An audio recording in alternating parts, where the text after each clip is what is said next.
Welcome. In this video, we're going to take a look at how to read a tatting pattern. So first we need to know what all those little abbreviations mean. And I'll have all of these notes in my blog, which I have a link to in the instructions, in the data. So we have CH, and it means it's a chain. And it will usually come before what it tells you need to do for the chain. So here we have a chain, and then we'll go on from there. And we're going to go right here. We've got an R, and this is a first R, so it's the first ring. So R and CH are going to be your very first two. We have a CLR. CL is close, R is ring. Sometimes it's a large R, sometimes it's a small R.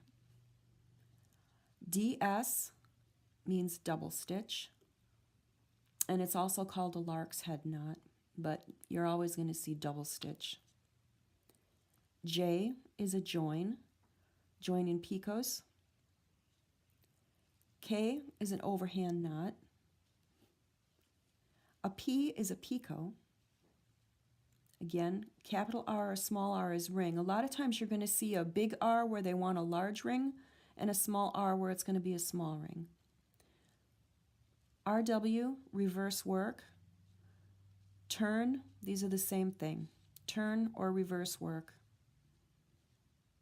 We've got a Josephine ring or a Josephine chain, and the Josephine knot is just 1/2 of your double stitch.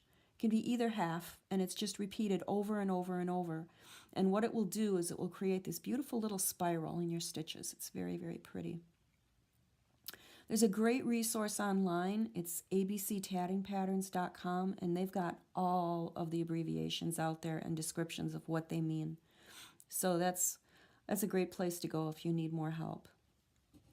So we're going to be doing this little motif in just a moment, and it's just taking what you've learned so far and going one step further. So let's go through this and take a look at what it's saying, and then in the next video we'll actually go in and make it. And what it looks like is this. This is our first motif.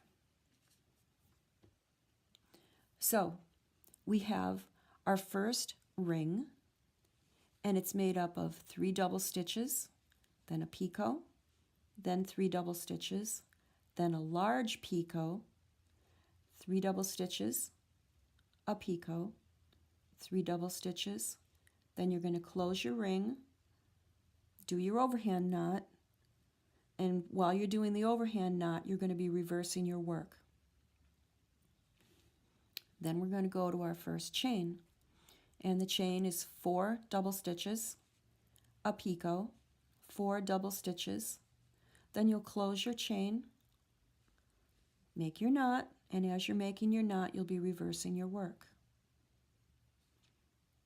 Okay, we've got an asterisk here. That's got a special meaning, and usually it's a repeat. And if you come down here, here's your asterisk. Repeat from asterisk 2 more times. So you'll do these 2, you hit this, you go back up here. So we're going to do a ring, and it will be 3 double stitches. Then you're going to join to the first picket of the first ring. Then you'll do 3 double stitches. Then you're going to join to the center picot of the first ring. 3 double stitches, a picot, 3 double stitches, close the ring, do your overhand knot, and reverse your work. Then we're going to do a chain of 4 double stitches, a picot, 4 double stitches, close the chain, do your knot, reverse the work. Then you'll repeat these 2 more times, which will give you 4 of your rings.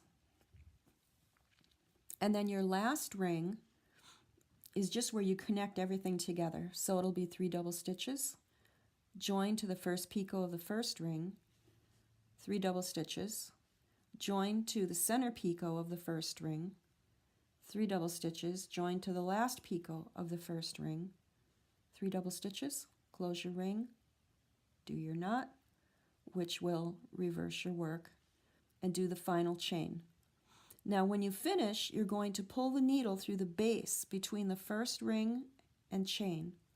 So what's happening is you're going to get to the point where this is just hanging out and it needs to be connected. So you're just going to come back in and find where you're connecting here between a ring and a chain, and you'll just slide the needle through, and that's going to bring your last chain in. Do your overhand knot and then pull your threads back through, and that finishes your first motif.